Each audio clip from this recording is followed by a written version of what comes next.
Capitalism versus Socialism. Dive in and ace every chat about these arch enemies of systems. If we do have a look at these societal systems, let's not make the mistake to look for the ideal human being. We take us as we are, driven by fear and hope. If we are workers, leaders, or entrepreneurs, what else? Have this in mind when you watch this video. So, how we approach this question? First, we have a look to the principles. In this case, pure ideas. Capitalism is survival of the fittest, based on some simple rules. Means each person owns what they are able to get, and the market decides what is needed and will be produced. Socialism wants to be fair, based on a bunch of rules.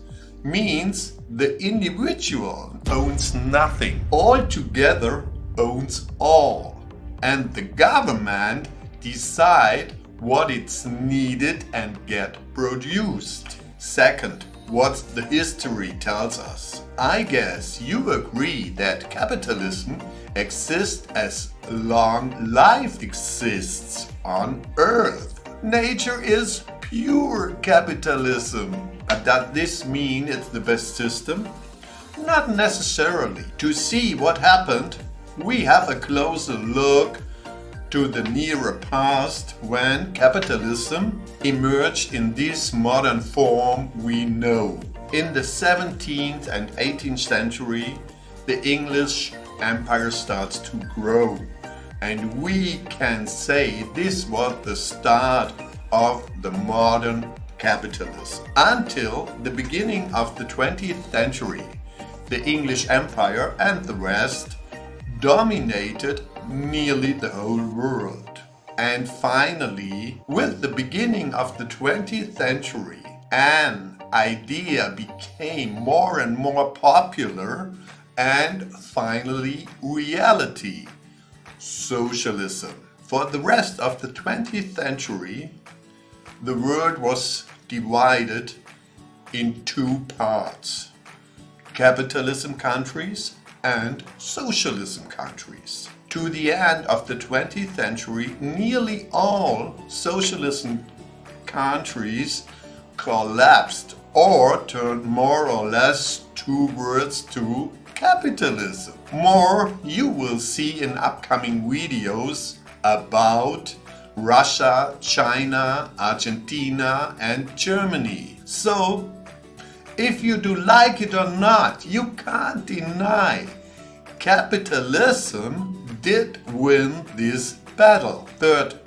but now the most important question: why capitalism did knock out socialism? Consumer choice.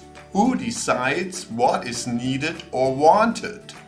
A few for all, control market. Each for himself, free market. Who knows better if and when you need toilet paper? The government or you?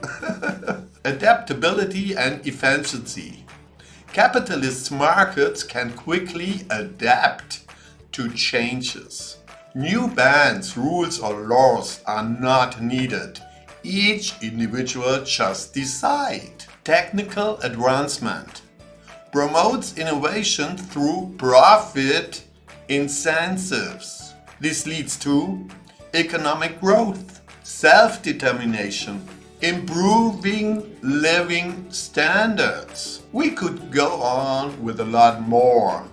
Why capitalism is the better decision. But one more, it's very important, especially for the single human being, you and me.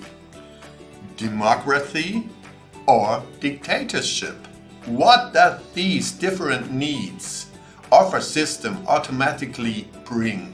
Less control and more control. So it's not surprising that socialist countries always end up in a single-party country or kind of dictatorships.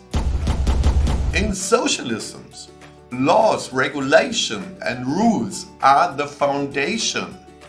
In capitalism, they are a necessary evil. Let's start with a small example. There are two possibilities to run a system like this. You provide the birds with only a few rules that are in accordance with their nature.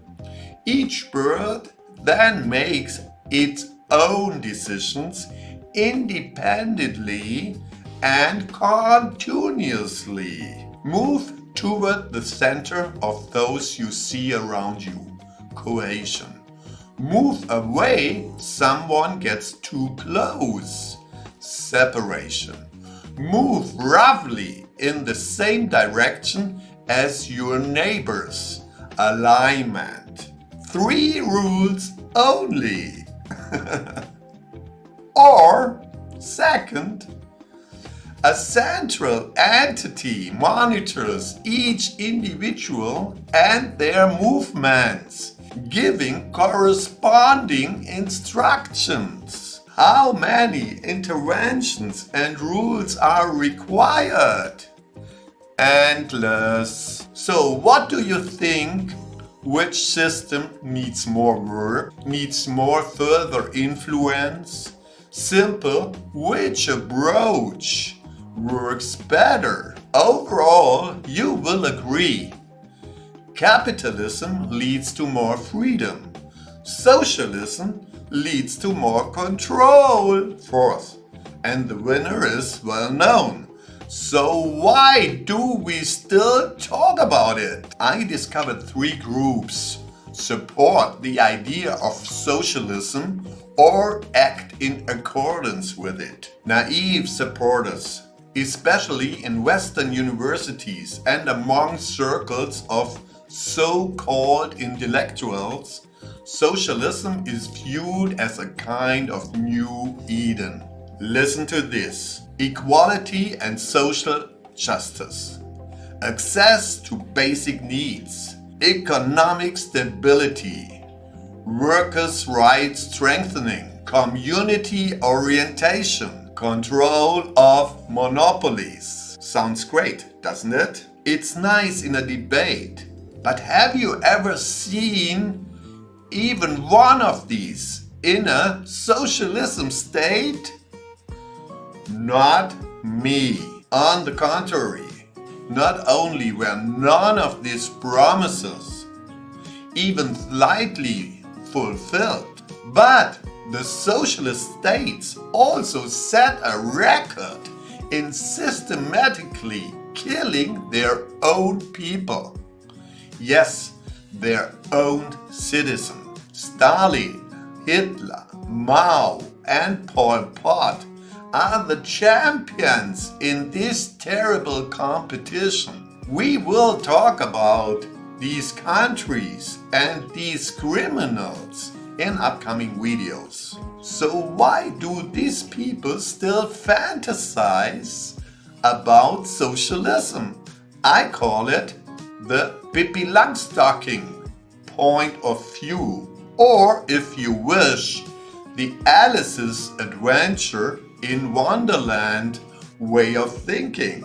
It's about wishing for things I like, ignoring reality and logic. We can label this group utopists or naive supporters. Supports the real profiteers of more socialisms.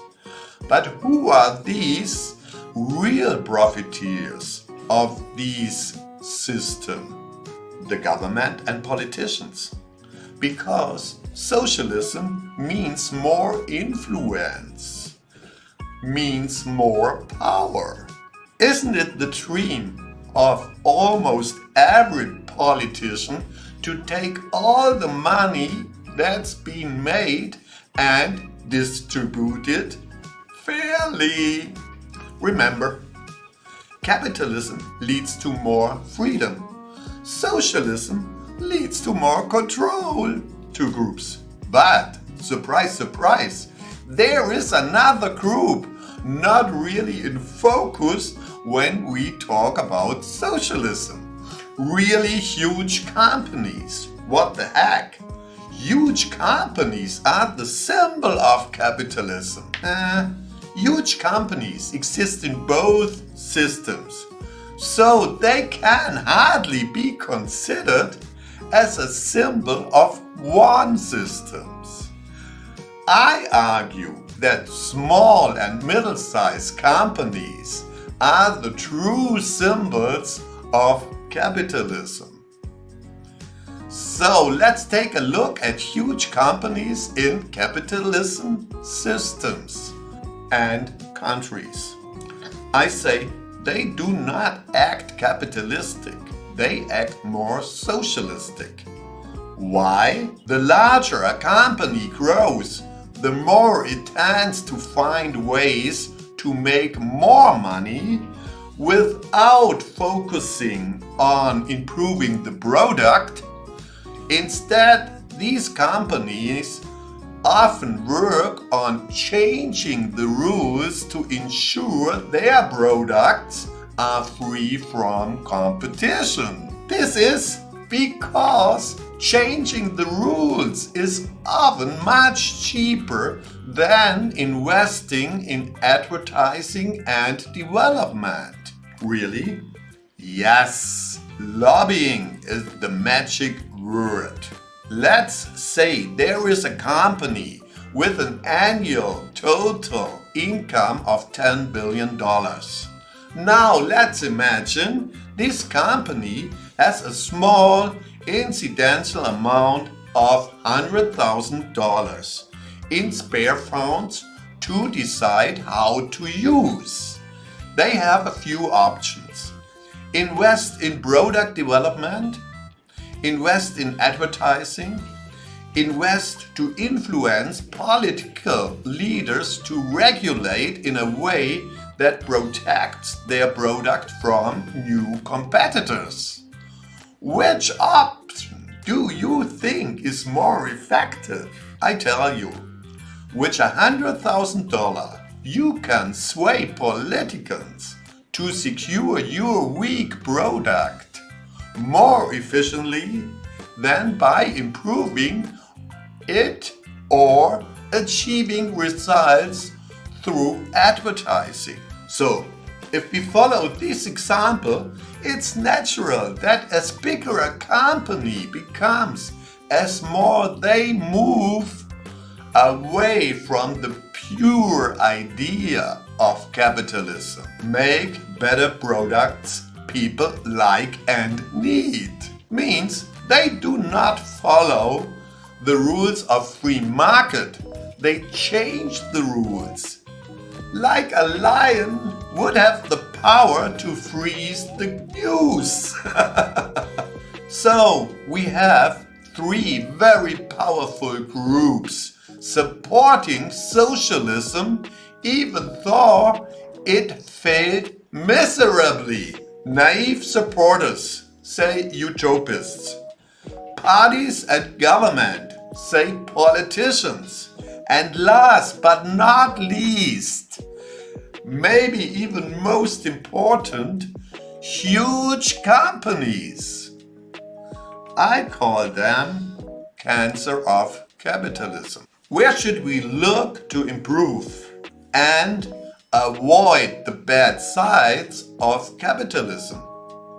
I give you just a few thoughts I have in mind when we talk or think about it. Human beings are like they are. They did develop and they will develop in future, but slowly. Many people are more intelligent than a few. This I will prove in the future on this channel. Laws are troublesome. Laws are necessary. Laws are a necessary trouble. Divide power as possible. Prevent the influence of large corporations on politics. and prevent the influence of politics on large corporations. To the end, according to Winston Churchill, democracy is the worst form of government, except for all the others.